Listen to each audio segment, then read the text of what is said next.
Eu fiz uma live, um vídeo no meu canal sobre o Vitor Pereira, até o Flamengo está procurando um técnico, eu coloquei lá. O Vitor Pereira seria uma ótima opção para o Flamengo, acabou de sair do Fenerbahçe, mas ele não quer trabalhar na América do Sul. Foi a informação que eu apurei para o pessoal lá de Portugal. E o Vitor não quer ir para o Brasil. Isso foi em dezembro. Aí chegou em janeiro, está lá o Vitor Pereira sem emprego. E 2 meses depois, praticamente, ele já mudou de ideia. Presumo que ele não teve nenhuma perspectiva no curto prazo interessante na Europa, e aí ele veio para o Brasil. Mas quando veio para o Brasil, ele faz um contrato de 9 meses, mais ou menos, fevereiro a novembro. Temporada mais curta, já para ir embora. Estava muito claro que ele queria ficar aqui um tempo. É uma experiência no Brasil, pode ser interessante, uma boa remuneração, com eles pagando bem, toda essa comissão técnica dele e tal. Então já veio para cá pensando em ir embora. Esse cara nunca imaginou que o Flamengo fosse procurá-lo. Nunca imaginou. Nunca imaginou. Porque o Flamengo estava lá com o Dorival ganhando títulos, tudo indicava que o Dorival permaneceria no clube. E aí, o que acontece? Ele já mudou de ideia uma vez, né? Ele não queria vir para a América do Sul, veio. Ele vai para Portugal. Aí passa um tempo, o Flamengo, Pereira, vamos conversar? Aí ele pensou, opa, peraí, aqui a conversa é diferente. Aí alguém vai perguntar, pô, você está dizendo, Mauro, que o Corinthians é pequeno? O Flamengo, não, nada disso, que tem uns idiotas que entendem assim, né? São 2 clubes enormes, as 2 maiores torcidas do Brasil. O Flamengo tem a torcida bem maior, bem maior que a do Corinthians, são milhões de pessoas a mais. Mas a do Corinthians também é gigantesca.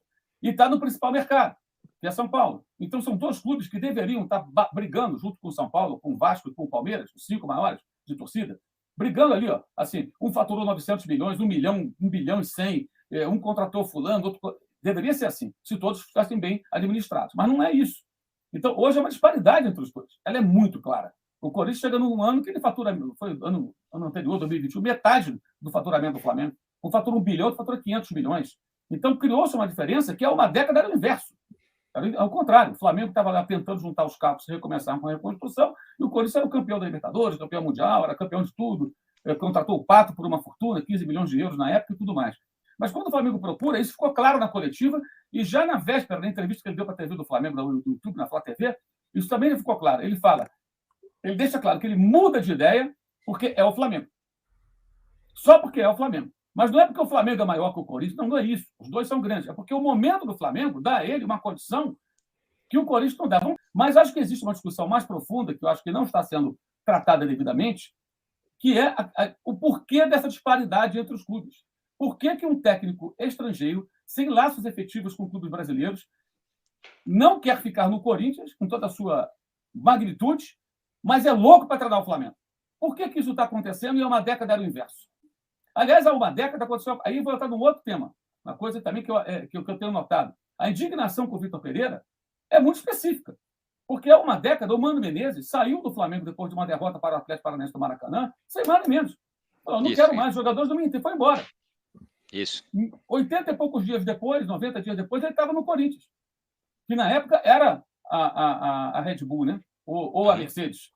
Mas Flamengo, é não. isso. O Flamengo era o Williams, quase. Essa é uma ótima comparação, mas a gente meteu a lenha, porque foi aquela coisa, conversinha. Mas não foi como agora, especialmente pela ala corintiana da mídia aqui de São Paulo. A ala aqui de São Paulo, os colegas corintianos, ex-jogadores, jornalistas, não ficaram tão indignados, não teve essa indignação.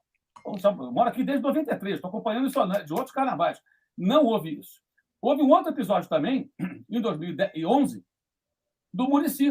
O Muricy estava no Fluminense há um tempão, foi campeão brasileiro. Um dia ele foi embora. Alegou que tinha rato, que não sei o quê. O rato apareceu naquela hora. Pergunta ao pessoal do Fluminense o que ele pensa disso. Não, ela não pode. Mas nessa aí, eu até falei no começo da live. Aí o Muricy, 28 dias depois, estava no Santos. E muita gente na época falava, ele quer ir para o Santos. E ele foi para o Santos. Eu não sei se ele estava acertado com o Santos, não estou dizendo isso. Mas ele foi para o Santos. Tinha Neymar, tinha Ganso, e estava no momento ruim, mas o time era bom. E foi campeão da Copa Libertadores. Então, assim, eu acho que o que está havendo com o Vitor Pereira, embora ele mereça as críticas, é desproporcional. E é diferente do tratamento dado a outros técnicos. Por que isso? É a minha leitura, sendo muito direto. Existe uma ala da torcida e parte da mídia em São Paulo que não está conseguindo suportar como uma nova realidade. O futebol de São Paulo dos anos 80 para cá, pela bagunça do futebol carioca, o Flamengo era o grande, digamos assim, símbolo dessa bagunça, porque o Flamengo era uma piada. E o futebol de São Paulo era o predador, que tinha grana, organização, por méritos dele mesmo. E ele ia lá e pegava os melhores jogadores. Edmundo veio jogar em São Paulo. Toda uma geração de jogadores do Flamengo que ganharam a Copa São Paulo, Paulo Nunes, Marquinhos, Marcelinho, aquele pessoal todo, saiu a preço de banana. do Rio de Janeiro, Júnior Baiano, para jogar em time de São Paulo. Porque o Flamengo era mal gerido, era uma bagunça, não sabia. Leonardo, né? Vinha para São Paulo, para o Corinthians, para o Palmeiras e ganharam títulos aqui em São Paulo. Só que agora a coisa mudou. O Palmeiras contratou o Zinho, né? O Zinho. Então, a coisa mudou, a coisa inverteu, porque o Flamengo se estruturou e agora o Flamengo ele não tirou o técnico do Corinthians. Acho que é pior ainda. É assim, aqui eu não quero ficar. Esse clube não me oferece mais do que isso. Eu prefiro ir para outro lugar. Aí o cara volta para Portugal. Aí quando o Flamengo bate na porta, fala, aqui é diferente. Como era antigamente, o contrário. Por que não se discute o porquê de o Corinthians, com todo o seu potencial, estar tão atrás do Flamengo e do Palmeiras? E se a gente quiser estender a discussão para mais clubes, podemos botar o São Paulo. Por que o São Paulo, que no ano de 2008 era tricampeão brasileiro, campeão mundial, campeão da Libertadores, e o Palmeiras lambiu os beijos que ganhou o Paulista com o Valdívia em 2008, foi o único título durante um longo período, com direito a um rebaixamento depois e tudo mais. Por que hoje o São Paulo não consegue competir com o Palmeiras? Tudo passa por uma palavrinha, gestão. O São Paulo foi mal gerido depois disso, e o Palmeiras passou por uma reestruturação. O Corinthians, na última década, foi mal administrado, em vários aspectos, né? com endividamento, aquela coisa toda, e o Flamengo botou a casa em ordem. Então, acho que essa discussão, embora seja chata e não dê tanta audiência, ela é muito mais benéfica para os clubes. E acho que nos 8 minutos ele falou a verdade. Eu entendi como verdade. Ele usou um argumento da sorte que de fato existia, mas diante do Flamengo convidando, o que acontece? Espera aí. Ele chegou para a mulher dele, mais ou menos, a grosso modo, e disse, olha, você vai me desculpar, mas vamos ter que dar um jeito aí com a sua mãe, arrumar aí o homem quer, os enfermeiros aí, porque eu não vou perder essa chance. E aí, por quê? Só para finalizar mesmo. O cara olha o mercado, gente, e pensa assim, o Jorge Jesus, nesse mesmo clube, em um ano e pouco, o cara virou um deus para a torcida do Flamengo. O Abel Ferreira, que tinha um curto currículo como técnico, chegou no Palmeiras também com boas condições, e ele aqui é um rei para a torcida do Palmeiras. Super elogiado. Se eu tiver esse time nas mãos, eu posso fazer muitas coisas. Então, e ele deixou isso claro, ele falou da questão profissional. Mas isso não tem a ver, gente, com o tamanho de clube. O Corinthians é grande pra caralho, o Flamengo é grande pra caralho. Pô, parem com essa bobagem. É momento. E o momento, ele aponta uma diferença que eu considero absurda. É absurdo que tenham deixado o Corinthians ficar tão atrás do Flamengo e do Palmeiras. E essa discussão ela não entra em pauta. E isso é conveniente para aqueles que comandam um clube.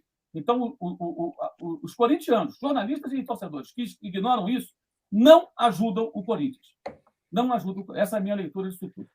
Repito, aliás, o Darcio Martins está aqui no chat mostrando toda a sua ignorância, né? Ele não conseguiu entender o que eu falei. Quer dizer, por mais que você desenhe, você está lidando também com pessoas de um nível intelectual muito baixo, né? Aqui no chat tem algumas. O cara não consegue entender.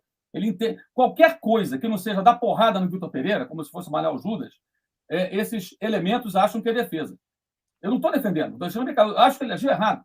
Eu só acho que as críticas são desproporcionais, não são equivalentes a outros episódios que técnicos fizeram coisas também muito negativas, mas aí era o time de São Paulo que estava se dando bem.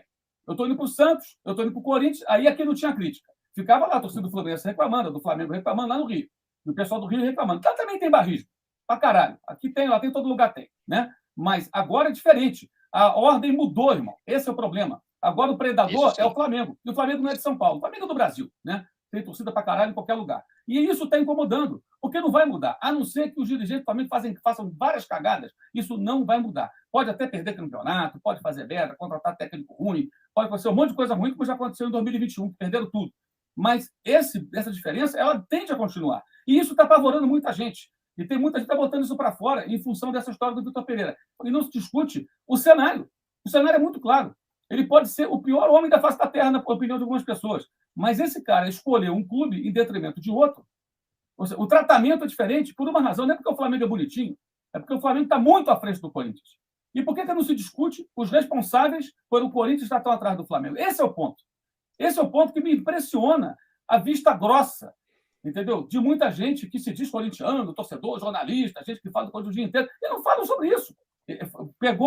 Pegaram esse episódio, transformaram numa coisa ainda maior, e não se fala do que está por trás disso tudo. Que é o quê? Uma diferença que o Corinthians não deveria estar vivendo em relação a dois clubes que são rivais dele. Um que é um dos maiores, que é o Palmeiras, e o outro que é o Flamengo.